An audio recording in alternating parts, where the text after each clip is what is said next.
Private boys club, top-notch schooling, but at what cost? Righteous or wrong? Should religion be a part of children's education?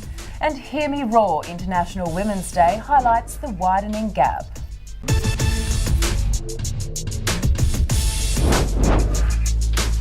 Hello and welcome to Backlash, the show where opinions matter the most and controversy is king. And with me in the studio, as always, the Daily Telegraph's Sarah Lamarquand and Melissa Hoyer from news.com.au. Ladies, a very warm welcome to you as usual. This week's first topic focuses on the current Royal Commission into child sex abuse.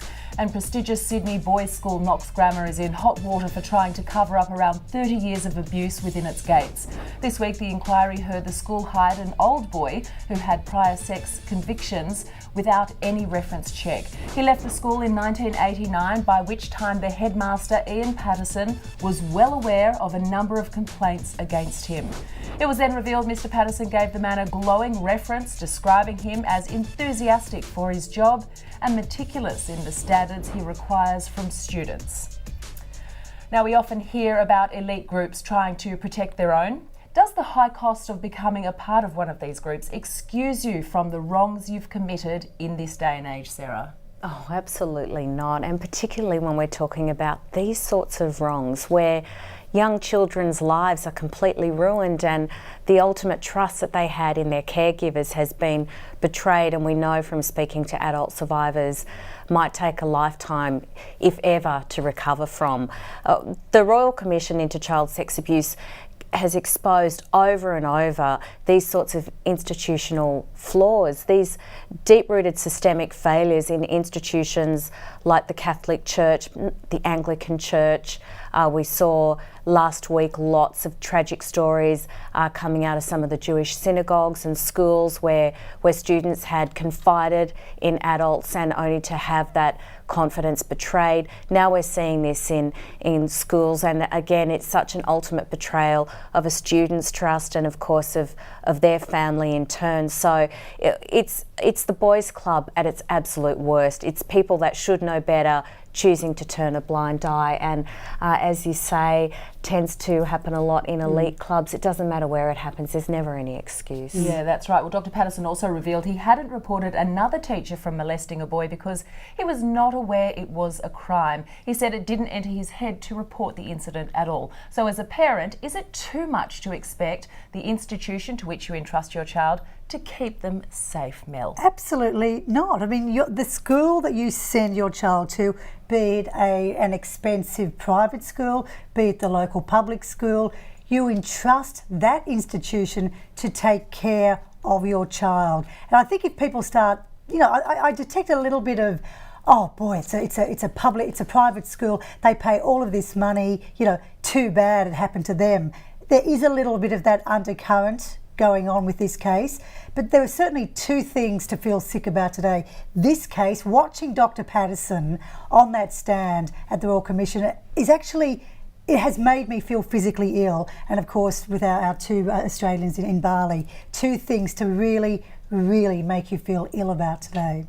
All right, our next topic is a rather righteous issue and something that actually divides my own family. I'm talking about religion, not just faith, but the actual organised collection of beliefs, cultural systems and worldviews that relate humans to an order of existence. As children, we're usually raised according to our parents' beliefs. In some cases, we're also sent to schools which are run by the particular religious order of which our parents are members.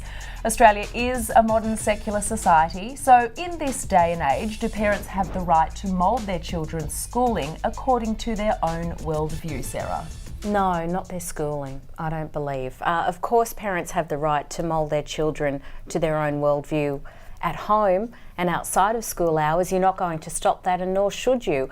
But education, it's a child's right. That's actually spelt out by the UN and of course by our own constitution.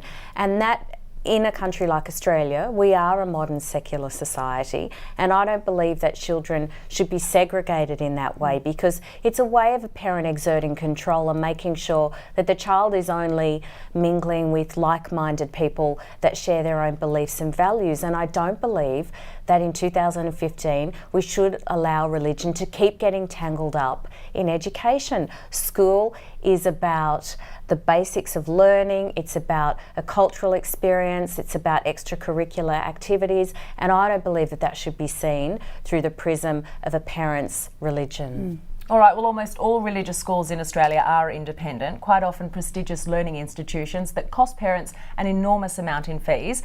At many of these schools, the students are getting more than just an academic education. Quite often, they're obtaining essential life skills, forming networks with high-achieving individuals, and continuing elite traditions that have lasted centuries. In light of what we've heard about Knox Grammar School this week, as well as past church abuse, is it time to abandon the traditions that many argue are well out of touch with modern day life, Mel? I think there was still a place, obviously, for schools that do have, you know, a private education. You know, sure, there's always going to be pro-private and pro-public education, families, parents, and advocates. But yeah, I think, as Sarah said, the religion element of it, I think, is really, really important. That shouldn't come into it now. I want to send my child to school so he can stand up as a good citizen with a good moral code. I don't want him to have a religion rammed down his throat. You know, I grew up at a Catholic school, but I've not sent my son to a Catholic school. I think what I want to teach him from a moral code, from a religious code, is something I want to teach him. I don't need my school that I'm sending him to teach him about religion. It's an interesting point, isn't it? Because a lot of people say, oh, but religion is where you learn that moral compass. And I really agree with what you said there, Melissa, in that why does religion have the monopoly on right versus wrong? It doesn't. There's lots of scope to teach people values and basic compassion and decency for their fellow human without it necessarily happening through the structure of an organised faith. You don't have to So does that mean that follow parents in this day and age cannot have hopes for their children which have, I guess, stemmed from a tradition of their own upbringing?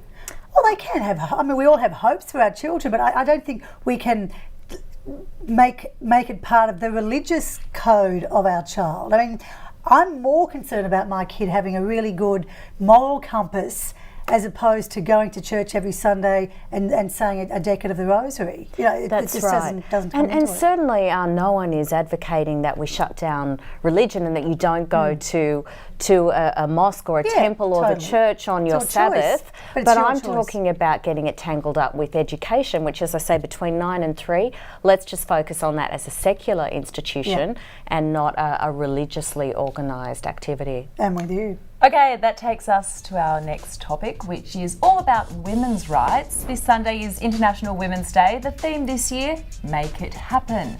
But it seems despite the efforts many women do take to make it happen in regards to gender equality, it still isn't happening, especially in Australia. In fact, according to the Bureau of Statistics data, the gender pay gap has hit a record high of 18.8%.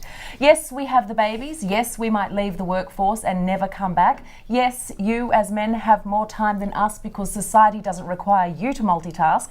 But does that justify a lower salary for us if it's the same job that Tom, John or Akmal has, Sarah? Oh, well, of course. I think I only deserve 10% of what my male counterpart... No, 10%, that's too generous. 5%. Why should I get paid at all? I'll do it for the love of it. Yes. No, look, this is absolutely appalling. 18.8%.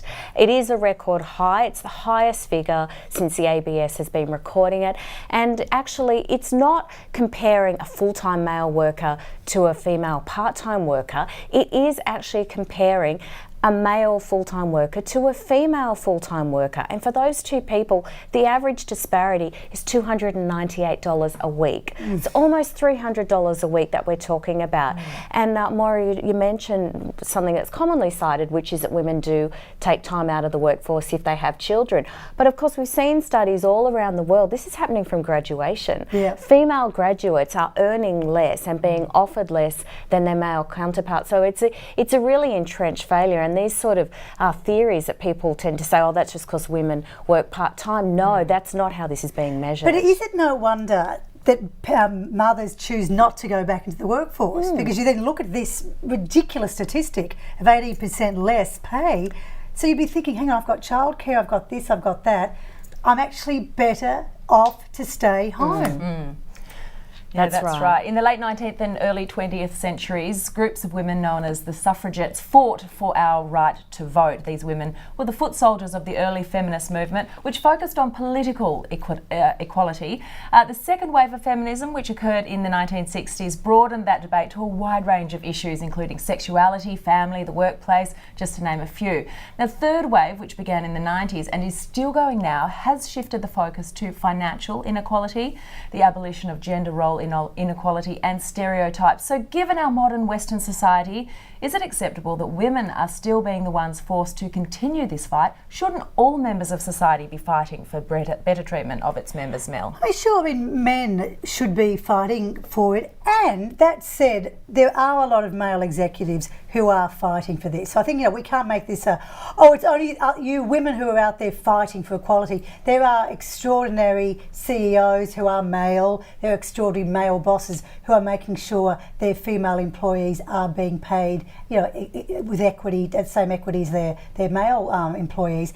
But you can't just blame or give one gender the job of fixing it. It is an endemic problem. 18% different is different. Is madness. And it's a human rights issue, and you don't have to be a woman to stand up for human rights. I mean, I am a straight white woman, and I've spent my life believing in racial equality and gay rights equality, and I'm an advocate for same-sex marriage. I don't have to qualify for that personally. So of course, men can and should take up the fight. We for are this. humans. I mean, I try just even not to think about gender. We are just humans doing what we do, whether we do it well, whether we don't do it well. The whole gender debate gets really tedious and boring, but it still exists. All right, ladies, before we end up, a quick look at this week's Shock Frock, and this week's pick goes to Charlie XCX, who clearly thought showing off her side boob at the Brit Awards was a hot new move. I think not. Side boob. We're just so over. And the fabric is side boob everywhere this year. Yeah. No side boob is attractive. And she could at least smile. Anyway, that's all we have time for. More Backlash next week.